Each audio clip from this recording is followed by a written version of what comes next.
लड़ना जानता है, दलित लड़ना जानता है, आदिवासी लड़ना जानता है, अल्पसंख्यक भाई लड़ना जानते हैं।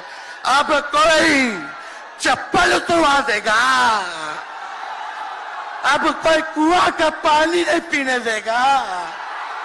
अरे अब कुआं का पानी नहीं, 10-10 को कुआं बना लेगा और जरूरत पड़े तो उन्हीं लोगों को पानी पिला देगा।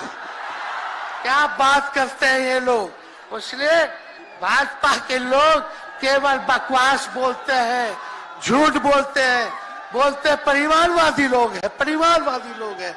अरे पीछे सम्राट चौधरी बैठे हुए हैं, रामविलास पासवान जी के भाई बैठे हुए हैं, पारस जी, कई नेता बीजेपी में परिवारवाद के लोग हैं, तो वहां इनको परिवारवाद नजर नहीं आता है। मांझी जी का बेटा को मंत्री बना दिए, वो परिवारवाद नहीं है।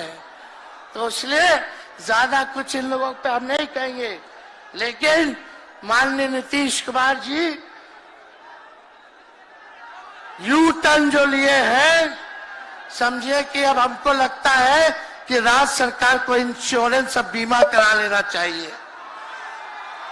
अब मोदी जी कल कह रहे थे मोदी की बड़ी मजबूत गारंटी है, मोदी की गारंटी, मोदी की गारंटी। अरे मोदी जी जरा हमारे चाचा का गारंटी लेके दिखाओ। क्या हमारे चाचा का गारंटी ले सकता है कोई? अरे बताओ, कोई ले सकता है क्या? कहा जब चाचा बोल रहे थे कि अब हम नहीं जाएंगे कहीं, अब हम यहीं रहेंगे आजीवन, तो मोदी जी हंसने लग गए। क्यों हंस रहे थे भाई? मोदी जी क्यों हंस रहे थे?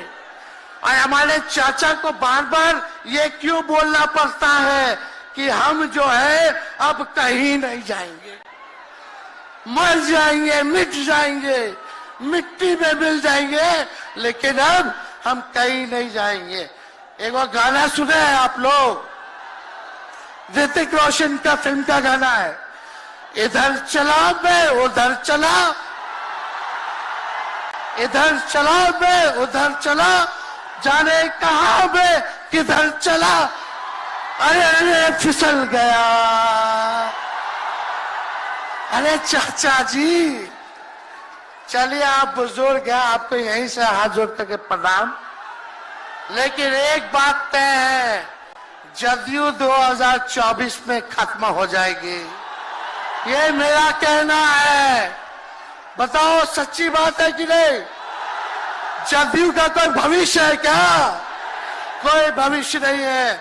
आप इधर चलिए उधर चलिए, अब आपका कुछ बचबे नहीं करेगा तो आप फिसल जाओगे, कहीं के नहीं रहोगे। तो इसलिए आप सब लोगों को ये कहना है, एक तरफ इन लोगों का गठबंधन जो है, एक तरफ फिरका प्रस्त है और उनके साथ मौका प्रस्त है लोग हैं। एक तरफ फिरका प्रस्त, एक तरफ जो है मौका प्रस्त लोग हैं। इसलिए आप सब लोगों को ज्यादा कुछ हम नहीं कहेंगे, लेकिन आप तेजस्वी से प्यार करते हैं? हाथ उठा के बोलो, तेजस्वी से प्यार करते हो? मेरी एक बात मानोगे? हाथ उठा के मेरा एक काम कीजिएगा कि आप सब लोग गरीबों को जोड़ने का काम कीजिए, दलित भाइयों को सम्मान दीजिए, उनके दुख सुख में अति पिछड़ों का, आदिवासी भाइयों का, अल्पसंख्यक भाइयों का भागीदार बनोगे? बताओ, हाथ उठा के बताओ, बनोगे ना? तो हम ज्यादा कुछ नहीं कहेंगे।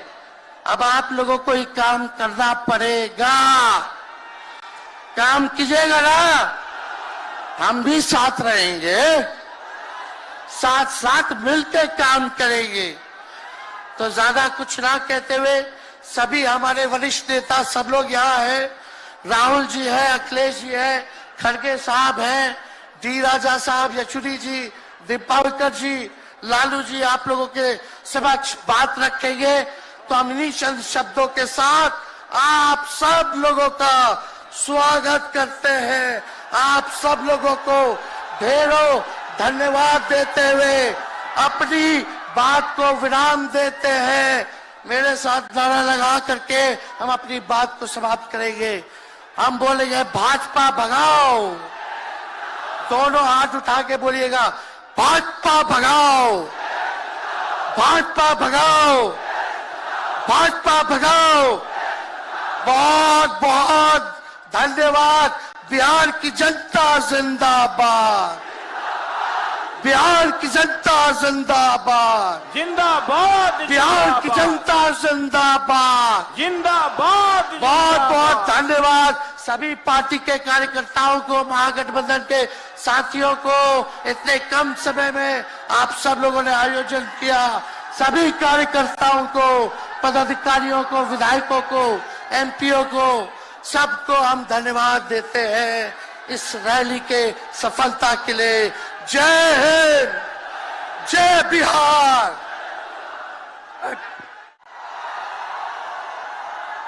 आप सबका यहां बहुत बहुत स्वागत, नमस्कार।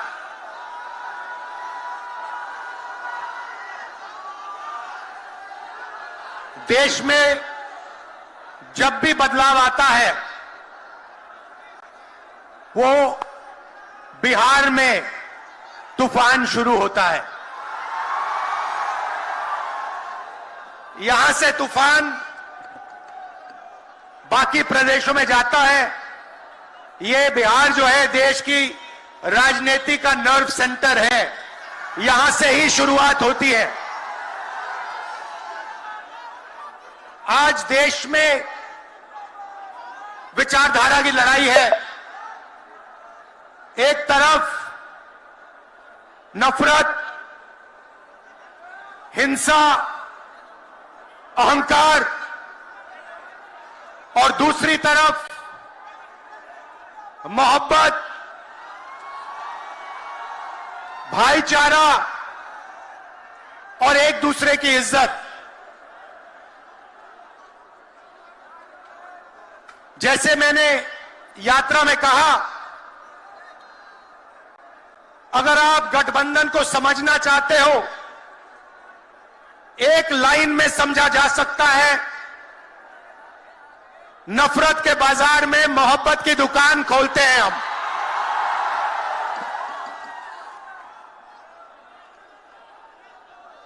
इस देश में नफरत क्यों फैल रही है? यह नफरत का देश नहीं है, आप सब जानते हो। आपके दिल में, हिंदुस्तान के नागरिकों के दिल में नफरत नहीं है, मोहब्बत है, प्यार है, एक दूसरे का आदर है। तो सवाल उठता है कि इस देश में नफरत क्यों फैल रही है? भाई और बहनों, नफरत का सबसे बड़ा कारण देश में अन्याय है। अन्याय, युवाओं के खिलाफ अन्याय, आप सबके खिलाफ अन्याय, किसानों के खिलाफ अन्याय, सामाजिक अन्याय, आर्थिक अन्याय। प्रधानमंत्री जी 2-3 बड़े अरबपतियों के लिए काम करते हैं, 2-3 लोगों के लिए काम करते हैं। उनका 16 लाख करोड़ रुपया प्रधानमंत्री ने पिछले 10 सालों में माफ किया है। मैं आपसे पूछना चाहता हूं, उन्होंने हिंदुस्तान के किसान का कितना कर्जा माफ किया? हिंदुस्तान के मजदूरों का कितना कर्जा माफ किया? इसीलिए देश में नफरत फैल रही है। 40 साल से सबसे ज्यादा बेरोजगारी आज हिंदुस्तान में है। क्यों? क्योंकि बीजेपी ने छोटे व्यापारियों को, किसानों को, स्मॉल और मीडियम वाले बिजनेसेस को नष्ट कर दिया है।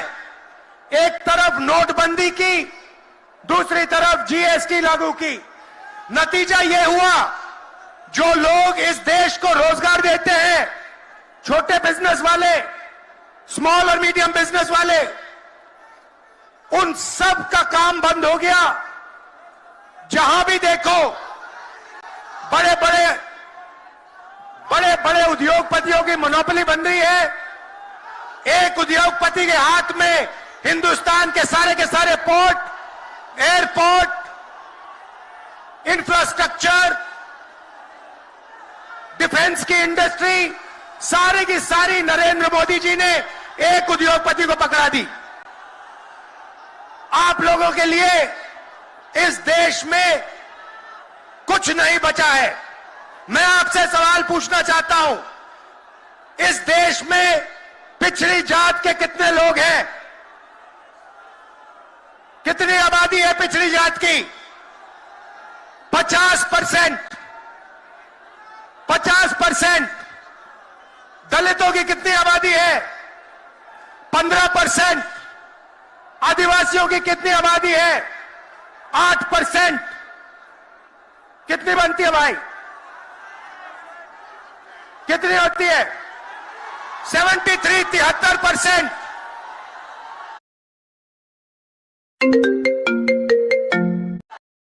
अब देखिए 73% में से हिंदुस्तान की सबसे बड़ी कंपनियों में उनकी मालिकों की लिस्ट निकालिए, आपको एक व्यक्ति नहीं मिलेगा 73% वाला। उसके बाद मीडिया के मालिकों की लिस्ट निकालिए, बड़े बड़े इनके जो पत्रकार हैं उनकी लिस्ट निकालिए, आपको 73% में से एक नहीं मिलने वाला है। उसके बाद प्राइवेट अस्पतालों के मालिकों की लिस्ट निकालिए, स्कूल और कॉलेज जो चलाते हैं, private school, private college, private university, उनकी लिस्ट निकालिए, उधर आपको 73% का कोई नहीं मिलेगा। उसके बाद जो हिंदुस्तान को 90 ब्यूरोक्रेट चलाते हैं आईएएस वाले, उनकी लिस्ट निकालिए, उधर आपको 3 पिछड़े वर्ग के लोग मिलेंगे, 3 दलित मिलेंगे और 1 आदिवासी मिलेगा। और अगर हिंदुस्तान की सरकार 100 रुपए खर्च करती है, बजट में अगर 100 रुपए खर्च होते हैं तो 73% की 6% की 6 रुपए की भागीदारी बनती है। तो ये जो 73% है और उसमें अगर आप जोड़ना चाहते हो तो गरीब जनरल कास्ट के लोगों को भी जोड़ लो। इनके लिए इस देश में कोई रास्ता नहीं बचा है। पहले क्या होता था? पहले पब्लिक सेक्टर होता था, उसमें गरीबों को रास्ता मिलता था, नौकरी मिल जाती थी। हमारे नेताओं ने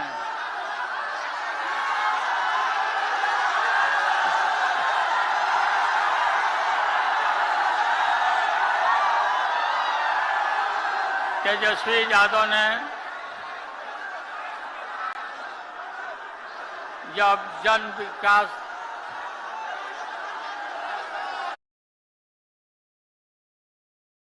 हमारे नेताओं ने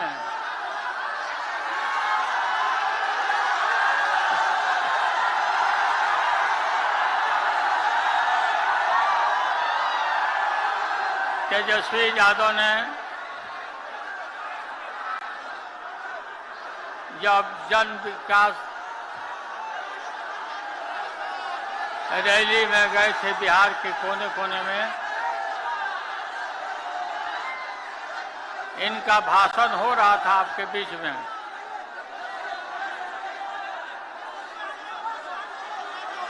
तो तेजस्वी यही आपसे अपील कर रहे थे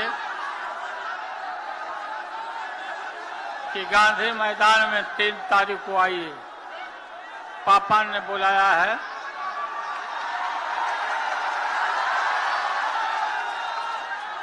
और 10 दिन तक आपके आंगन में, आपके खेत और खलिहानों में तेजस्वी यादव बिना सोए हुए घूमते रहे।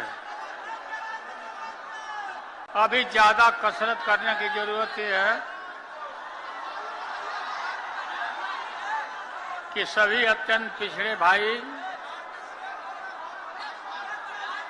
पिछड़े वर्गों के लोग, दलित भाई के बीच में अभी हम लोग को मेहनत करना है जाकर। 1990 में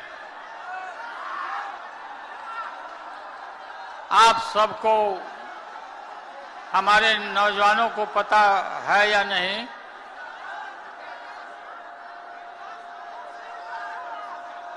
लोकतंत्र में जो हमें अधिकार है, दलित, पिछड़े, आदिवासियों को इससे दूर रखा जाता था वोट के अधिकार से। और वोट और मतदान केंद्र, ये जो बड़े बड़े लोग थे, सामंती लोग, ये सब अपने दरवाजा पर रखते थे बूथ को, कि गरीब आवे नहीं और उनको, उनके वोट को लूट लिया जाए। हमने ताकत दिया लोगों को, ताकत दिया।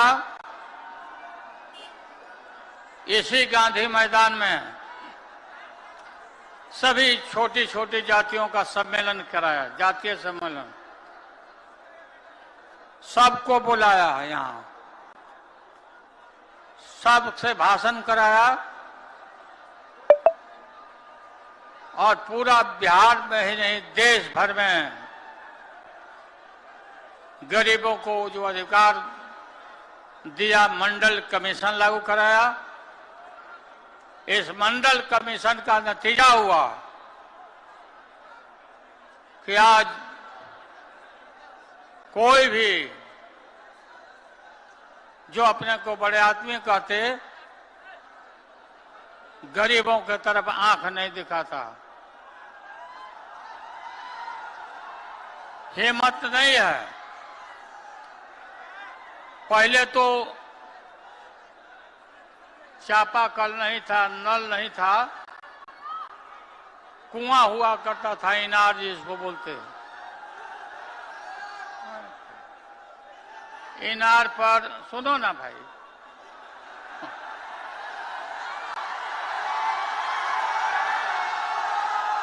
इनार के ऊपर अगर कोई ऊंच जात के महिला पानी भरती थी और ये दबे कुचले लोग ये अगर कुआं में डाल दिया साथ में पानी में, तो उस पानी उसको बाहर निकाल दिया जाता था। अब कुआं में के पानी को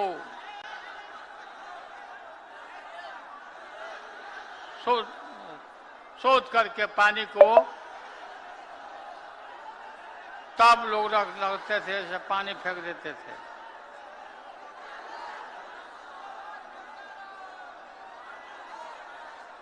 मंडल कमीशन का पूरा सारे देश भर में फैलाव हुआ और फैलाव ही नहीं हुआ, सत्ता में पिछड़े वर्गों के लोगों का पूरा कब्जा होने लगा।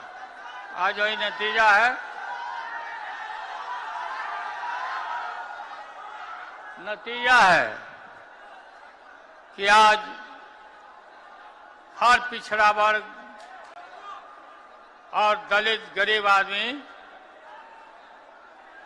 सत्ता के मुख्य दरवाजे पर आके खड़ा है।